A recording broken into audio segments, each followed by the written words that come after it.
Halo, Assalamualaikum warahmatullahi wabarakatuh. Halo teman-teman semuanya. Perkenalkan saya Wahyu Ramadan, mahasiswa Universitas Pancasakti, program studi akuntansi kelas reguler plus semester 3 dengan nomor induk mahasiswa 29021500016. Pada kesempatan video kali ini saya akan menjelaskan sedikit mengenai economic order quantity, di mana tugas ini ditujukan untuk memenuhi tugas penilaian ujian akhir semester mata kuliah dari akuntansi biaya dengan dosen pengampu Ibu Is Dewi Herawati SPMK. Oke, selanjutnya di sini ada daripada yang materi pertama yaitu pengertian persediaan. Jadi sebelum masuk ke economic order quantity atau biasa disebut EOQ, kita perlu mengetahui terlebih dahulu apa itu persediaan. Nah, di slide pertama ini kita membahas pengertian daripada persediaan itu sendiri. Di sini diartikan di mana setiap perusahaan, baik perusahaan jasa, perusahaan dagang maupun perusahaan manufaktur, selalu berusaha untuk mengadakan persediaan. Dengan tersedianya persediaan bahan baku, maka diharapkan sebuah perusahaan dapat melakukan proses produksi sesuai kebutuhan atau permintaan konsumen. Jika persediaan tidak ada, perusahaan dikhawatirkan tidak dapat memenuhi kebutuhan proses produksi dan tidak dapat memenuhi keinginan konsumen pada waktu tertentu. Nah, persediaan sendiri merupakan sebagai suatu aktiva yang meliputi barang-barang milik perusahaan dengan maksud untuk dijual dalam suatu periode usaha yang normal atau sediaan barang-barang yang masih dalam pengerjaan atau proses produksi ataupun persediaan bahan baku yang menunggu penggunaan dalam suatu proses produksi. Nah, dari pengertian tersebut dapat disimpulkan bahwa persediaan merupakan aktiva yang dimiliki perusahaan baik berupa bahan baku, barang dalam proses, dan barang jadi yang digunakan perusahaan untuk kelancaran kegiatan normal perusahaan dalam rangka memenuhi permintaan konsumen. Lalu, yang kedua itu adalah penggolongan persediaan. Nah, penggolongan persediaan ini dibagi tiga, ya kan? Yang pertama itu adalah persediaan bahan baku, yaitu persediaan barang-barang berwujud yang digunakan dalam proses produksi. Bahan baku dapat diperoleh dari sumber-sumber alam atau dibeli dari supplier atau dibuat sendiri oleh perusahaan untuk digunakan dalam proses produksi selanjutnya. Yang kedua, persediaan barang dalam proses, yaitu persediaan barang-barang yang merupakan keluaran dari tiap-tiap bagian dalam proses produksi atau yang telah diolah menjadi suatu bentuk, tetapi masih perlu diproses lebih lanjut menjadi barang jadi. Yang ketiga adalah persediaan barang jadi, yaitu persediaan barang-barang yang telah selesai diproses atau diolah dalam pabrik dan siap untuk dijual atau dikirim pada pelanggan atau memenuhi konsumen. Nah, setelah penggolongan persediaan, masuk ke fungsi persediaan, di mana fungsi persediaan sendiri ada tiga, yaitu ada fungsi lot size, di mana fungsi lot size ini merupakan persediaan lot size perlu mempertimbangkan penghematan atau potongan pembelian, biaya pengangkutan per unit menjadi lebih murah dan sebagainya. Hal ini disebabkan karena perusahaan melakukan pembelian kuantitas yang lebih besar dibandingkan dengan biaya-biaya yang timbul karena besarnya persediaan atau biaya sewa gedung, investasi, resiko, dan sebagainya. Lalu ada fungsi persediaan kedua yaitu fungsi decoupling. Nah, fungsi decoupling ini merupakan persediaan yang memungkinkan perusahaan dapat memenuhi permintaan pelanggan tanpa tergantung daripada supplier, di mana persediaan bahan mentah diadakan agar perusahaan tidak akan sepenuhnya tergantung pada pengadaannya. Dalam hal kuantitas dan waktu pengiriman, persediaan barang dalam proses diadakan agar departemen-departemen dan proses-proses individual perusahaan terjaga kebebasannya. Nah, persediaan barang jadi diperlukan untuk memenuhi permintaan produk yang tidak pasti daripada para pelanggan. Lalu fungsi persediaan yang ketiga adalah fungsi antisipasi. Nah, fungsi antisipasi ini apabila perusahaan menghadapi fluktuasi, di mana permintaan yang dapat diperkirakan atau ditambahkan berdasarkan pengalaman atau data-data masa lalu, yaitu permintaan musiman. Dalam hal ini perusahaan dapat mengadakan persediaan musiman.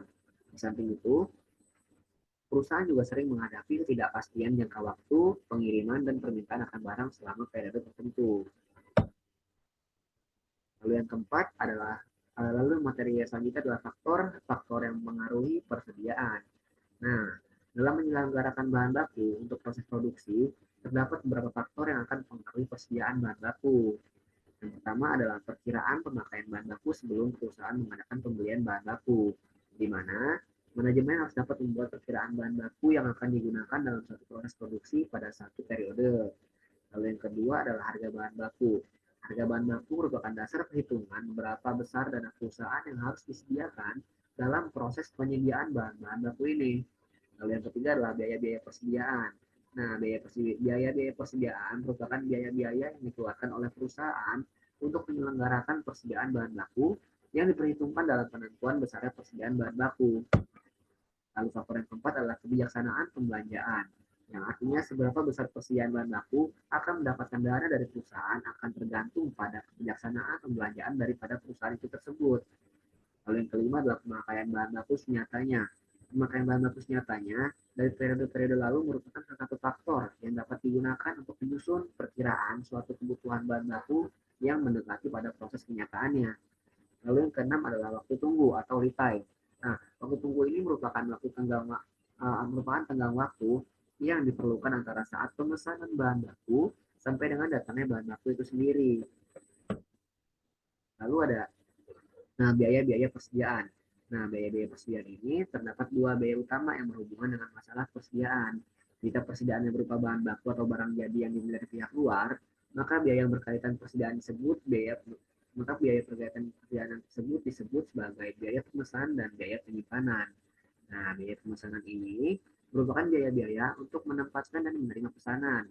Sedangkan biaya penyimpanan adalah biaya-biaya untuk menyiapkan peralatan dan fasilitas sehingga dapat digunakan untuk memproduksi produk atau komponen tertentu. Contoh dari biaya penyimpanan mencakup asuransi, pajak persediaan, keusangan, biaya peluang dari dana, dan ruang penyimpanan persediaan. Selanjutnya, atas dasar tingkat variabilitasnya, biaya pemesanan dapat dikelompokkan menjadi yang pertama ada biaya pemesanan tetap, yaitu biaya pemesanan yang besarnya tetap sama dalam satu periode tertentu. Biaya ini tidak akan dipengaruhi oleh frekuensi pemesanan. Lalu yang kedua adalah biaya pemesanan variabel. Nah, artinya biaya pemesanan variabel ini merupakan biaya pemesanan yang jumlah total selalu berubah-ubah secara proporsional dengan frekuensi pemesanan. Semakin tinggi frekuensi pemesanan, berakibat total biaya pemesanan variabel semakin tinggi. Begitupun sebaliknya, di mana semakin rendah frekuensi pemesanan, semakin rendah juga biaya pemesanan variabel tersebut. Lalu biaya persediaan yang kedua adalah biaya penyimpanan atau disebut sebagai storage cost atau carrying cost. Biasa disebut sebagai CC. Nah, biaya penyimpanan ini merupakan biaya yang terjadi dalam rangka melaksanakan penyimpanan bahan baku atas dasar tingkat variabilitasnya. Biaya penyimpanan ini dapat dikelompokkan menjadi biaya penyimpanan tetap dan biaya penyimpanan variabel. Kalau yang biaya penyimpanan tetap itu diartikan sebagai biaya penyimpanan yang jumlah totalnya tidak dipengaruhi jumlah atau besar bahan yang disimpan di gudang. Lalu jika yang biaya penyimpanan variabel disebut sebagai biaya penyimpanan bahan yang jumlah totalnya berubah-ubah secara proporsional dengan jumlah atau besarnya bahan yang disimpan. Di mana semakin besar bahan yang disimpan, akan semakin besar pula biaya penyimpanannya.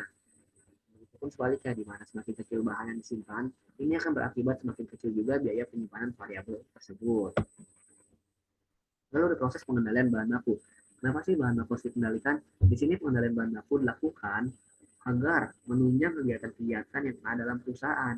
Pengendalian persediaan merupakan fungsi manajerial yang sangat penting dalam perusahaan, karena persediaan fisik pada perusahaan akan melibatkan investasi yang sangat besar pada pos-pos aktiva lancar. Istilah pengendalian merupakan penggabungan dari dua pengertian yang saling berhubungan, yaitu perencanaan dan pengawasan. Pengawasan tanpa ada perencanaan terlebih dahulu tidak ada artinya. Demikian sebaliknya, perencanaan tidak akan menghasilkan sesuatu tanpa adanya pengawasan. Maka dari itu diperlukannya pengendalian bahan baku. Nah, pengendalian bahan baku menurut Asauri tahun 1980 disebutkan dari tujuan pengendalian tersebut sebagai usaha untuk yang pertama menjaga agar perusahaan tidak kehabisan persediaan sehingga proses produksi tidak terganggu. Lalu yang kedua adalah menjaga agar persediaan oleh perusahaannya tidak terlalu besar atau berlebihan sehingga biaya yang timbul tidak terlalu besar juga. Lalu yang ketiga, tujuannya adalah menjaga agar pembelian bahan secara kecil-kecilan dapat dihindari karena akan berakibat pada biaya pemesanan yang besar. Nah, tujuan-tujuan tersebut adalah kemampuan untuk melakukan pemesanan pada waktu yang tepat dengan pemasok terbaik untuk memperoleh jumlah yang tepat pada harga dan kualitas yang tepat. Nah, selanjutnya kita masuk ke materi daripada Economic Order Quantity itu sendiri, yaitu EOQ. Nah, EOQ di sini diartikan sebagai salah satu model manajemen persediaan. EOQ sangat berguna untuk menentukan kuantitas pesanan persediaan yang dapat meminimalkan biaya penyimpanan dan biaya pemesanan persediaan. EOQ juga berguna untuk mengatasi masalah-masalah yang berkaitan dengan ketidakpastian melalui persediaan pengaman atau safety stock. Nah, EOQ ini adalah jumlah kuantitas barang dapat diperoleh dengan biaya yang minimal atau sering dikatakan sebagai jumlah pembelian yang optimal. Pada pendekatan economic order quantity atau EOQ, tingkat ekonomis dicapai pada keseimbangan antara biaya pemesanan dan biaya penyimpanan. Jika persediaan besar, maka biaya pemesanan akan turun, tetapi biaya penyimpanan naik. Sebaliknya, jika persediaannya kecil, biaya pemesanan akan turun, tapi biaya penyimpanan akan naik. Biaya pemesanan akan naik, tapi biaya penyimpanan akan turun. Nah, dalam bentukan EOQ sangat dipengaruhi oleh faktor tinggi rendahnya tingkat permintaan bahan baku hingga datangnya pesanan atau lead time tadi. Tujuan menghitung EOQ ini itu apa sih? Tujuan menghitung EOQ ini adalah untuk mengetahui jumlah produk yang paling optimal untuk dipesan. Apabila tercapai, perusahaan akan meminimalkan biaya untuk membeli, mengirim, dan menyimpan produk-produk tersebut. Untuk mengetahui angka EOQ bisa dilakukan dengan menghitungnya terlebih dahulu dengan rumus EOQ. Rumus tersebut bisa membantu perusahaan dalam mengontrol jumlah kas yang ada di saldo persediaan. Nah, untuk rumus EOQ sendiri itu adalah EOQ sama dengan akar daripada 2 dikali D dikali S dibagi H. Nah, untuk keterangannya adalah D adalah permintaan yang diperkirakan pada periode tertentu, sedangkan S adalah biaya pemesanan per pesanan, dengan H adalah biaya penyimpanan atau carrying cost, lalu I-nya adalah jumlah per pesanan, lalu ada TC biaya total. Nah, dari LQ ini kita bisa tahu nih safety stock hingga reorder point. Di mana safety stock sendiri itu diartikan sebagai jumlah persediaan bahan yang minimum yang harus ada untuk menjaga kemungkinan keterlambatan datangnya bahan baku yang dibeli agar perusahaan tidak mengalami gangguan dalam proses produksi karena habisnya bahan baku. Safety stock atau persediaan pengaman sering pula disebut sebagai persediaan besi atau iron stock, di mana diartikan sebagai cadangan persediaan yang sengaja diadakan oleh manajemen untuk menghindari resiko kehabisan persediaan yang disebabkan daripada ketidakpastian tingkat pemakaian dan kedatangan pesanan. Safety stock ini dirumuskan sebagai berikut, di mana safety stock sama dengan pemakaian maksimum per bulan dikurangi pemakaian rata-rata per bulan dikali dengan waktu tunggu atau lead time. Setelah itu masuk ke materi selanjutnya yaitu reorder point atau ROP. Nah, ROP atau waktu pemesanan kembali ini diartikan sebagai sebagai saat-saat di mana perusahaan harus melakukan pemesanan kembali bahan baku yang diperlukan. Pengertian sebenarnya dari ROP ini adalah suatu titik yang mana suatu barang di dalam gudang harus ditambah lagi persediaannya sebelum mengalami kehabisan persediaan. Prinsipnya sederhana, habis atau tidaknya produk barang bukanlah masalah, karena yang penting mereka sudah memenuhi kuota penjualan. Nah, rumus order point ini adalah ROQ sama dengan LT dikali D tambah SS, di mana LT ini adalah lead time atau waktu tunggu, lalu D itu merupakan daily quantity atau kuantitas per harinya, lalu sedangkan SS adalah safety stock, di mana SS sendiri diperoleh dengan rumus tadi, yaitu pemakaian rata-rata per bulan, pemakaian maksimum per bulan dikurangi dengan pemakaian rata-rata dikali dengan lead time-nya atau waktu tunggu. Nah, di sini ada penerapan daripada perhitungan LQ. Di sini diberikan soal sebagai berikut, di mana perusahaan elektronik memberikan jasa perbaikan kulkas yang rusak dengan datanya sebagai berikut. Yang pertama adalah biaya penanganan persediaan per unit sebesar Rp3.000, lalu ada kebutuhan setiap 6 bulan sebesar 9.500 unit, yang artinya kebutuhan setiap per tahunnya adalah 19.000 unit per tahun. Lalu biaya pemesanan per pesanan adalah Rp60.000. Di sini kita diminta untuk menentukan yang pertama adalah EOQ, yang kedua adalah jumlah pesanan dalam setahun, lalu yang ketiga adalah biaya pemesanan per tahun, dan yang keempat adalah jumlah persediaan rata-rata. Di sini kita bisa menghitungnya. Nah, untuk jawaban pertama, mencari EOQ atau Economic Order Quantity dengan rumus di akar dari 2 dikali D dikali S dibagi H. Di sini diperoleh datanya. D-nya itu sebagai kebutuhan setiap 6 bulan, yaitu sebesar 19.000 unit per tahun. Lalu S-nya itu adalah biaya pemesanan sebesar Rp60.000, dan H-nya adalah carrying cost, biaya penanganan persediaan per unit dari rupiah. Nah, di sini kita bisa menjawabnya. EOQ sama dengan akar dari 2 dikali 19.000 dikali 60.000 dibagi 3.000. EOQ sama dengan akar dari 2 dikali 19.000 dikali 20. EOQ sama dengan akar dari 790.000 Lalu EOQ sama dengan 871,779. Kita rounding, kita bulatkan ke atas. Maka EOQ sama dengan 871,780. Nah, dapat EOQ-nya nih. Lalu kita bisa nyari jawaban daripada jumlah pesanan dalam setahun, yaitu soal yang kedua. Jumlah pesanan dalam setahun ditentukan dengan membagi D dengan EOQ. D sendiri adalah tadi kebutuhan unit per tahunnya, itu sekitar 19.000. Maka jumlah pesanan dalam setahun D dibagi dengan EOQ sama dengan 19.000 dibagi dengan 871,780. Didapatkanlah jumlah pesanan dalam setahun itu adalah 21,79. Kita buatkan ke atas jadi 21,80. Lalu yang ketiga adalah biaya pesanan per tahun.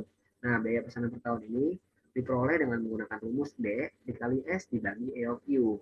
Lalu sama dengan 19.000 dikali 60.000 dibagi 871,780. Diperolehlah 1.140 juta